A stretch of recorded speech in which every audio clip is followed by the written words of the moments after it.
Okay, so coming to the second part of the lecture, I'm now going to talk about the supply side of the market.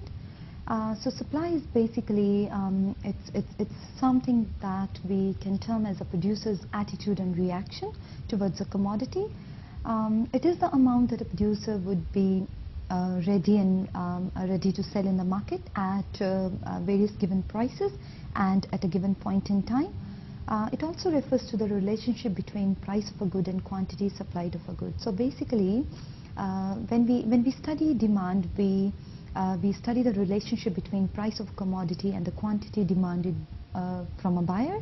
So we study the buyer's side, whereas when we study the supply, we are actually going to refer to the supplier's side now. And whenever there would be a supply in the market of any good or service by a firm or a producer, we assume that there are three components. And number one of those components is, for example, resources to produce. So we assume that when firms produce, they must have resources to produce. They have available labor, technology, or whatever resources they require for production. Those resources are available to them. It also assumes that there should be a possibility of profitability in a production process, and it's basically an incentive for producers to produce. And we also assume that there has to be a plan to produce and sell. For example, if the firms are not willing to sell, or if the firms don't want to produce, then there won't be any supply in the market because they are not ready to produce anything. Supply schedule and supply curve. So basically, we also study the demand schedule and demand curve. So likewise, there would be a supply schedule, and supply schedule is basically a tabular presentation of the quantities supplied at various given prices, as you can see this table here. So this is a supply schedule because it tells us that, okay, if the price would be $175, the quantity of printers that the firm would be willing to sell in the market would be 10. And if the price goes down, the quantity that the firms are willing to sell also go down. So there is a positive relation between the price and the quantity. And supply curve, it basically shows the relationship between quantity supplied of a good and its price, and it is positively sloping. When I say it indicates the relation between quantity supplied and price, I definitely make the assumption again, which is ceteris paribus. That means assuming everything else remaining constant. Now I have to tell you one thing here, that basically the supply curve can also be termed as a marginal cost curve. Why? Because this curve indicates the minimum price that a firm would be willing to take, which means this is a combination of this curve, supply curve, which is a positively sloping curve, is basically a combination of the points, a combination of the minimum prices that a firm is willing to take. And likewise, if we talk about the demand curve, that is basically the maximum price. That is a combination of maximum prices that a buyer is willing to pay for a particular product. So as we can term the supply curve as a marginal cost curve because it belongs to the supply side, to the producer's side. Likewise, we can call demand curve as a marginal benefit curve because all the points on the demand curve indicate the marginal benefits that the buyers would be getting by consuming the goods. Now, law of supply, really important. So this supply law basically refers to the positive relation between price of a commodity and the quantity supplied of that commodity. Again, I make an assumption, ceteris paribus. So basically, holding everything else as constant, whenever there would be an increase in price, this would lead to increase in quantity supplied and vice versa. So there is a positive relation in demand, quantity supplied and the price of the product. Now, what is a market supply? The supply by all the firms of a given good or service is basically what we call as market supply. So it's basically an addition of all the supply curves in the market, and that addition is basically the horizontal addition. So if you add horizontally all the individual supply curves of a good in a market, you get the market supply curve. As an example, say for example, we're talking about the production of printers in a market. So we have got three firms here producing printers in the market. Part A of the diagram basically refers to the supply curve of a firm that's basically known as absence firm. So we have got three different firms, and we have got three different supply curves of those three different firms. So this is firm A's supply curve, this is firm B's supply curve, firm C's supply curve. So if you add firm A, firm B, firm C, so if you horizontally add all the quantities that these firms are individually willing to sell, you basically get the quantity that the market would be willing to sell. So if there would be three firms in the market, so you have to add the quantities supplied by all these three firms, and that would be equal to the market supply curve. If there would be 10 firms in the market, so we'll have to add firm 1, firm 2 until firm 10, and by horizontally adding the quantities being supplied by all these individual firms, we can actually predict, okay, this would be the market supply curve based on addition of all the individual supply curves. Now, okay, so what is a supply curve? We understand it indicates a relation between price and quantity supplied. Now, can we move on the same supply curve, or can the supply curve itself shift towards right or left? Yes, definitely. The curve shifts, and there are movements even along the supply curve.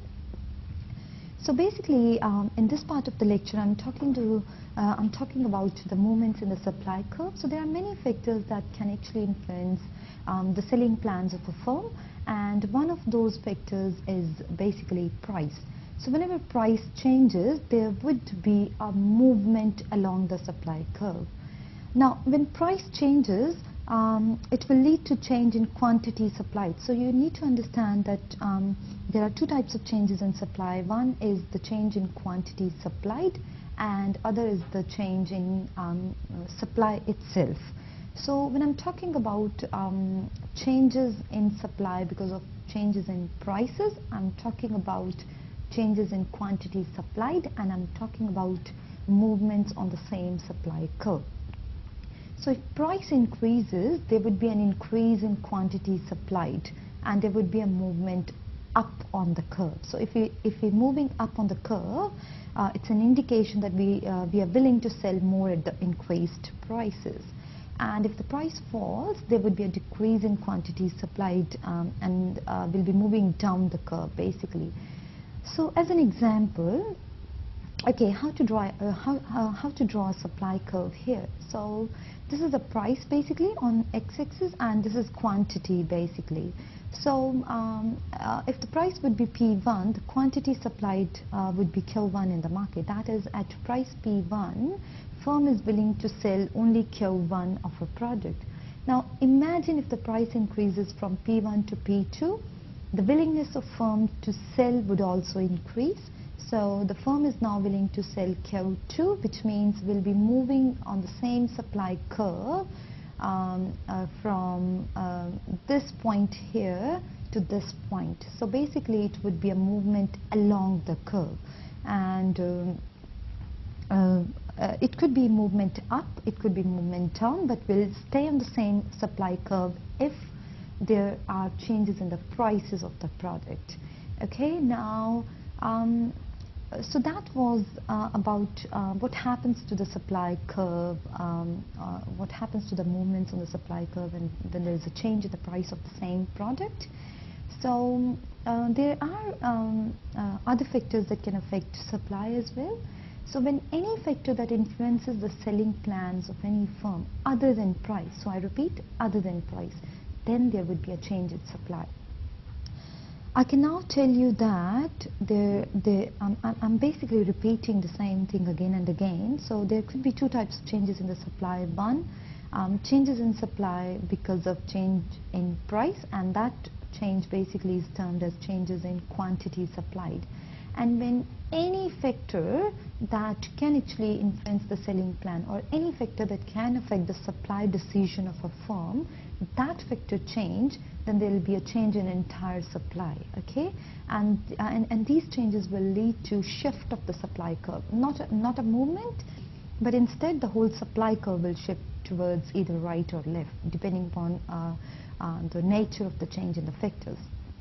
So factors would be, for example, prices of inputs. I'll be discussing these factors in a short while. If there would be any change in technology, what happens to the supply, what happens to the supply, if there would be changes in the prices of the related goods.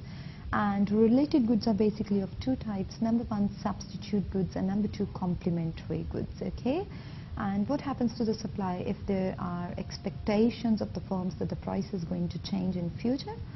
What happens if there are more firms in the market or less number of firms operating in the market? And an additional factor that has been added recently is the state of nature. The state of nature can also influence the supply of a product or a service. So any change in these variables other than price, so any change in these variables can cause a shift of the whole supply curve. Again, we take price here, we take quantity here. So this is the supply curve basically, S1. The supply curve, if there would be any change in any of the factors that I mentioned on the previous slide, the movement would be towards right or left. So when there would be a movement from S1 to S2, there is basically a movement towards right, and the right movement is basically an indication that there is an increase in supply. Okay?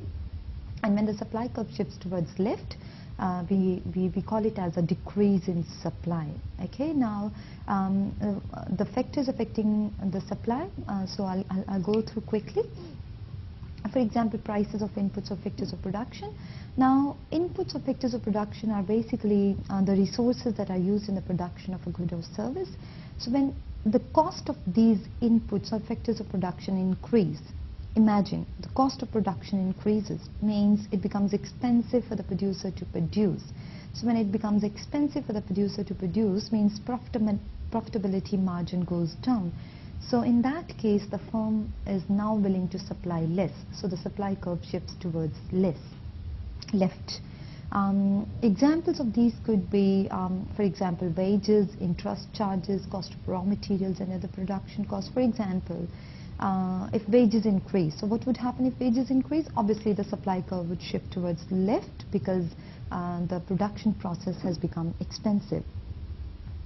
Another example is when during 2008 the price of jet fuel increased. It actually led to the supply of air travel to go down, and likewise, for example, there was a minimum wage law. So when this law was being introduced, there was a fall in the supply in the market of different products because the production becomes expensive. Another kind of factor is technological change. Now, there could be two types of changes. If technology improves, that means we can produce the same product with given resources. We can produce more, or we can produce the same amount at lower cost. So there could be two types of technological changes. So if we can produce the same amount with lower cost, or if we can produce more with the same amount of resources, then it's basically a better movement. So if the technology improves in our favor, then we'll be willing to sell more. The supply curve shifts towards right. Now, the related products, I'm specifically saying the prices of substitutes in production. So basically an increase in the price of a substitute will lead to decrease in the supply of the initial good, and the supply curve would shift towards left. Expected future prices, if obviously a business or a firm is expecting that the prices of its products are going to increase in future, then it will have an incentive to sell less now.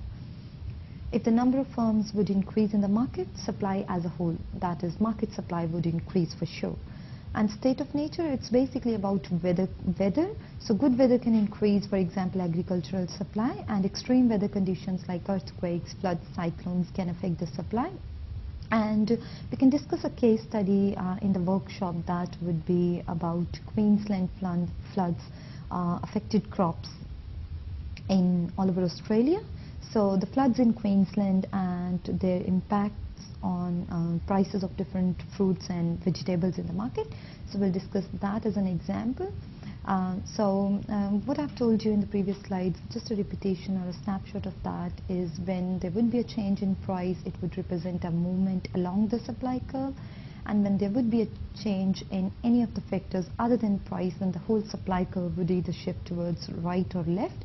But don't ever forget that this law works only and only if we make an assumption, and that is ceteris paribus, which means everything else remaining as constant. So two types of changes. If I want to express the two types of changes with the help of a diagram, I'm happy to discuss this diagram here. So we take price here, we take quantity of printers here. So if there would be an increase in price from $120 to $150 a printer, there would be more supply of that very printer. So if we move from A to B, this is a movement along the supply curve, and this movement has been caused by the increase in the price. Now, what happens if price doesn't change? That means price remains same, but there is something going on with other factors affecting the supply.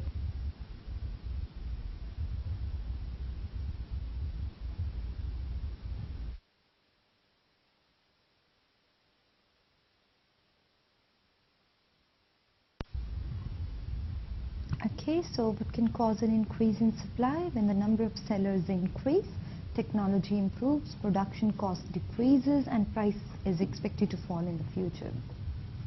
Now, coming back to the equilibrium, this is basically something for which we were studying demand and supply. So what is market equilibrium? It's basically a balanced kind of equilibrium. It's an equilibrium where the buyers and sellers are the happy people.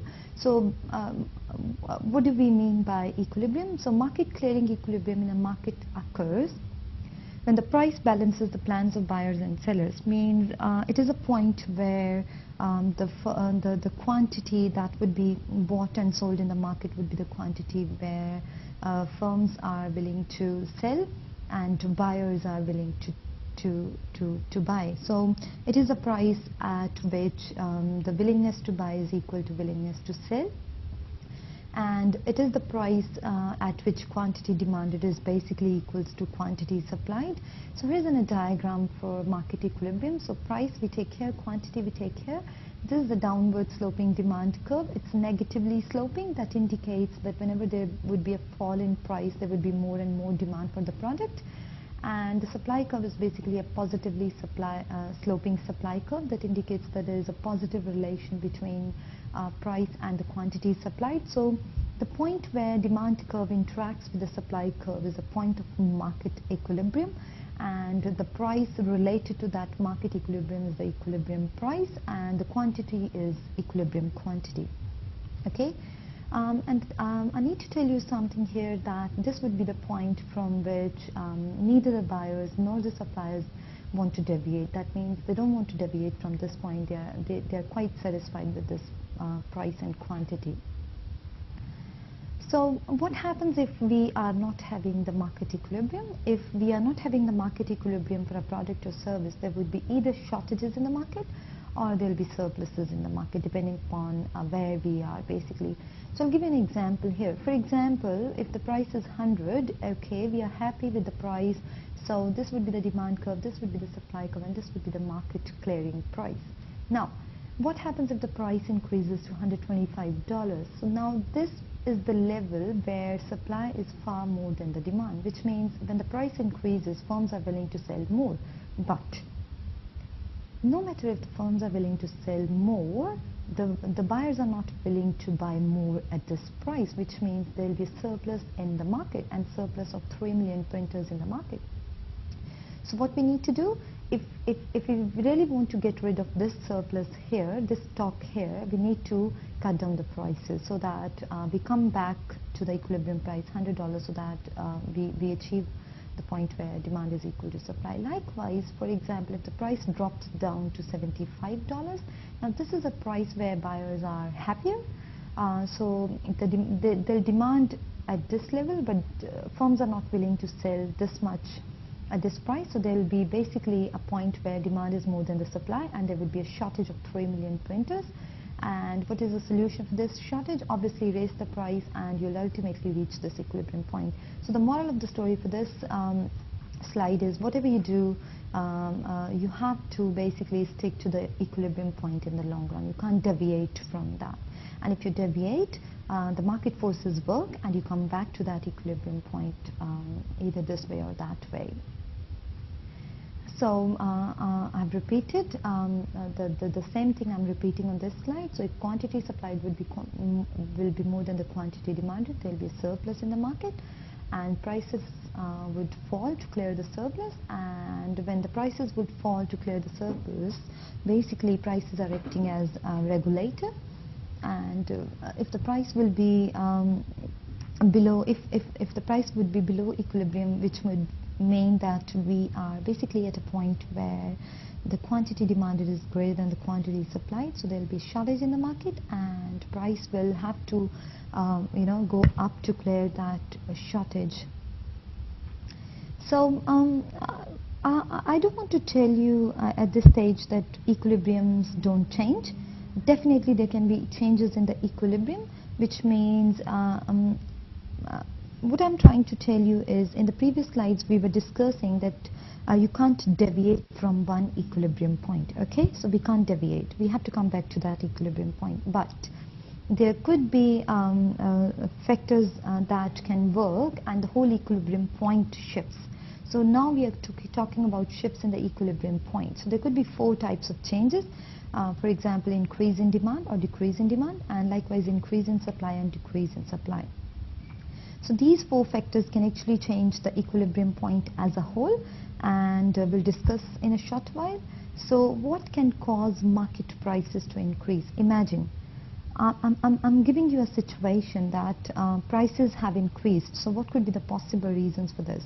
It could be either increase in demand, that means buyers are buying that product in the market, and oblique or, which means it could be a combination of the second point, or it could be either of these 2 points, and the second point is decrease in supply.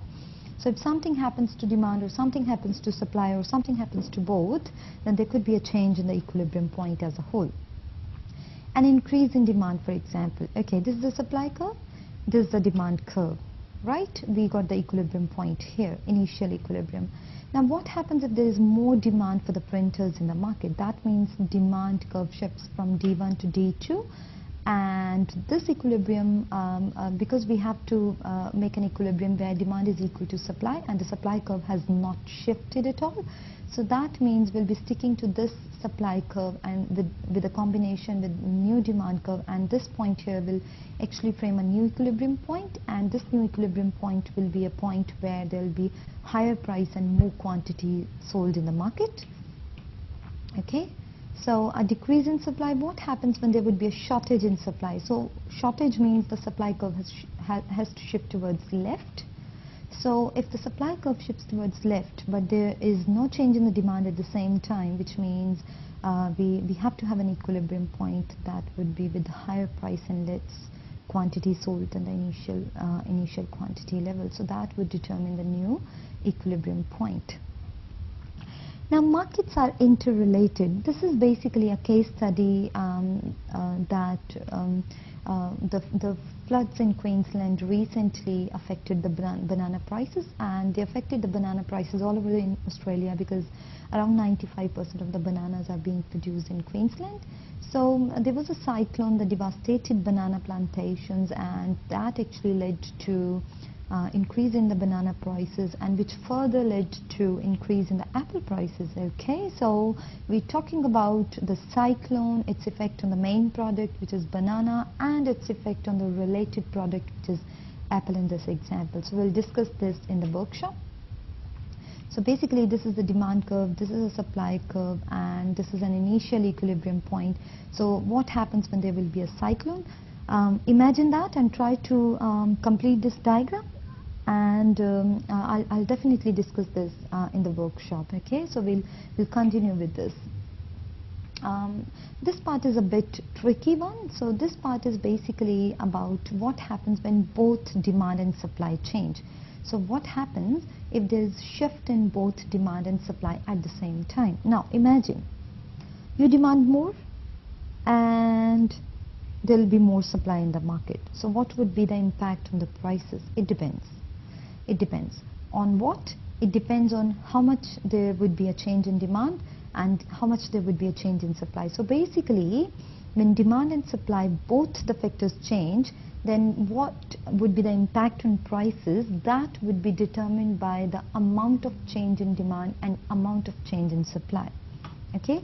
So imagine if there is an increase in demand and increase in supply, which means you demand more and firms produce more. What will happen to the price and quantity? It will basically depend upon the change, the amount of change in quantity demanded and change in quantity supplied. So here's a diagram. For example, here.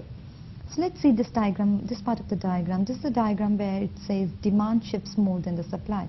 So imagine D1 is the initial demand curve, S1 is the initial supply curve, and this is initial equilibrium at P1 and Q1. Now imagine that the demand increases due to some factors and the demand curve shifts from D1 to D2.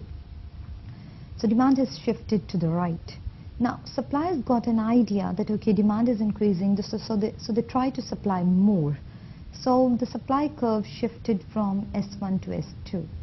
But now imagine demand increased, supply increased, but still there is an increase in price. And why is that?